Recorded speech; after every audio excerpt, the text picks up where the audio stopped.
ان الدین عند اللہ الاسلام۔ بسم اللہ الرحمن الرحیم۔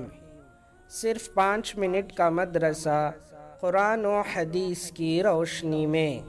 11 محرم الحرام۔ نمبر 1، اسلامی تاریخ۔ حضرت نوح علیہ السلام۔ حضرت آدم علیہ السلام کی وفات کے 1000 برس تک لوگ اللہ تعالیٰ کی توحید پر قائم تھے۔ پھر بعض نیک بندوں کے انتقال کے بعد لوگوں نے ان کے مجسمے بنا لیے اور دھیرے دھیرے ان کی پوجا شروع ہو گئی۔ اس طرح پورے عرب و عجم میں شرک و بت پرستی کی بنیاد پڑ گئی۔ جب لوگ اللہ تعالیٰ کی عبادت چھوڑ کر شرک و بت پرستی میں مبتلا ہو گئے تو ان کی ہدایت کے لیے اللہ تعالیٰ نے حضرت نوح علیہ السلام کو نبی اور رسول بنا کر بھیجا۔ حضرت نوح علیہ السلام کا شمار دنیا کے عظیم ترین انبیاء میں ہوتا ہے۔ وہ سب سے پہلے نبی اور رسول ہیں۔ حضرت ادریس علیہ السلام کی تیسری پشت میں حضرت آدم علیہ السلام کی وفات کے 1025 سال بعد دجلہ و فرات کی وادی کے درمیان ملک عراق میں پیدا ہوئے۔ اللہ تعالیٰ نے قرآن پاک میں 43 مقام پر ان کا تذکرہ فرمایا ہے۔ نمبر 2، اللہ کی قدرت۔ بادل۔ اللہ تعالیٰ تیز ہواؤں کے ذریعے بکھرے ہوئے بادلوں کو فضا میں جمع کر کے ایک دوسرے سے ملا دیتا ہے، پھر ان بادلوں کو برف کے پہاڑوں کی شکل دے دیتا ہے جن کی موٹائی سینکڑوں فٹ ہو جاتی ہے۔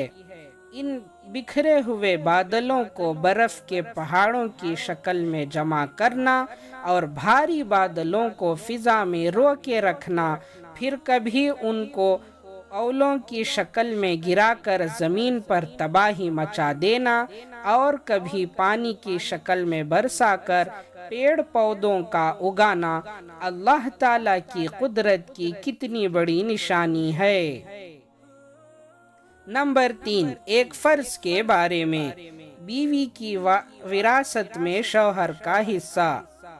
قرآن میں اللہ تعالیٰ فرماتا ہے، تمہارے لیے تمہاری بیویوں کے چھوڑے ہوئے مال میں سے آدھا حصہ ہے جبکہ ان کی کوئی اولاد نہ ہو، اور اگر ان کی اولاد ہو تو تمہاری بیویوں کے چھوڑے ہوئے مال میں چوتھائی حصہ ہے۔ تمہیں یہ حصہ ان کی وصیت اور قرض ادا کرنے کے بعد ملے گا۔ سورہ نساء آیت نمبر 12۔ نمبر 4، ایک سنت کے بارے میں۔ وضو کا پانی کھڑے ہو کر پینا۔ حضرت حسین رضی اللہ عنہ بیان کرتے ہیں کہ ان کے والد حضرت علی رضی اللہ عنہ نے وضو کیا اور وضو کا بچا ہوا پانی کھڑے ہو کر پیا۔ میں نے تعجب کیا، مجھے دیکھا اور کہا کہ تعجب کی کیا بات ہے؟ میں نے رسول اللہ صلی اللہ علیہ وسلم کو اسی طرح کرتے ہوئے دیکھا ہے۔ فائدہ: وضو سے بچا ہوا پانی اور آب زمزم کھڑے ہو کر پینا سنت ہے۔ نمبر 5، ایک اہم عمل کی فضیلت۔ شکریہ ادا کرنے کی دعا۔ رسول اللہ صلی اللہ علیہ وسلم نے فرمایا، جس شخص کے ساتھ بھلائی کا معاملہ کیا گیا اور پھر اس نے بھلائی کرنے والے کو جزاک اللہ خیراً کہہ دیا تو گویا اس نے شکریہ کا حق ادا کر دیا۔ ترمذی۔ نمبر 6، ایک گناہ کے بارے میں۔ جھوٹی گواہی شرک کے برابر۔ رسول اللہ صلی اللہ علیہ وسلم نے فرمایا، جھوٹی گواہی اللہ کے ساتھ شرک کرنے کے برابر ہے۔ یہ بات رسول اللہ صلی اللہ علیہ وسلم نے 3 دفعہ ارشاد فرمائی۔ ابو داؤد۔ نمبر 7، دنیا کے بارے میں۔ رسول اللہ صلی اللہ علیہ وسلم نے فرمایا، جس شخص کا مقصد دنیا کمانا ہو اور وہ اسی کے لیے سفر کرتا ہو، اسی کا خیال دل میں رہتا ہو، تو اللہ تعالیٰ غریبی اور بھوک کا ڈر اس کی آنکھوں کے سامنے کر دیتے ہیں، یعنی ہر وقت اس سے ڈرتا رہے کہ آمدنی تو بہت کم ہے، کیا ہوگا، کیسے گزارا ہوگا، اور اس کے اوقات کو اسی فکر میں پریشان کر دیتے ہیں، اور ملتا اتنا ہی ہے جتنا مقدر میں ہوتا ہے۔ نمبر 8، آخرت کے بارے میں، قیامت کا زلزلہ۔ قرآن میں اللہ تعالیٰ فرماتا ہے، اے لوگوں اپنے رب سے ڈرو، بے شک قیامت کا زلزلہ بڑی ہی ہولناک چیز ہے۔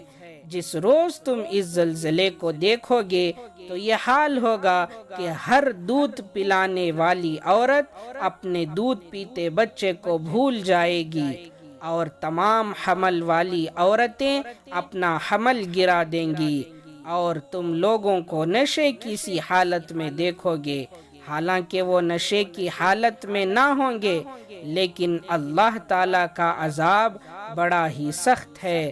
سورہ حج آیت نمبر 1 اور 2۔ نمبر 9، طب نبوی سے علاج، بیماری سے بچنے کی تدبیر۔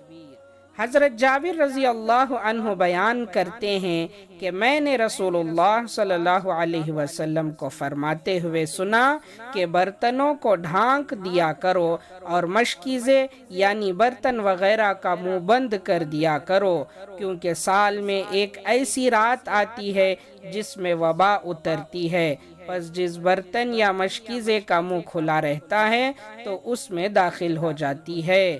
مسلم۔ نمبر 10، قرآن کی نصیحت۔ قرآن میں اللہ تعالیٰ فرماتا ہے، اے ایمان والو، تم کئی گناہ بڑھا کر سود مت کھایا کرو اور اللہ سے ڈرتے رہو تاکہ تم کامیاب ہو جاؤ۔ سورہ آل عمران آیت نمبر 130۔ اللہ تعالیٰ ہم تمام کو عمل کرنے کی توفیق عطا فرمائے۔ سبحان اللہ و بحمدہ، سبحانک اللہم و بحمدک، ونشہد ان لا الہ الا انت، نستغفرک و نتوب الیہ۔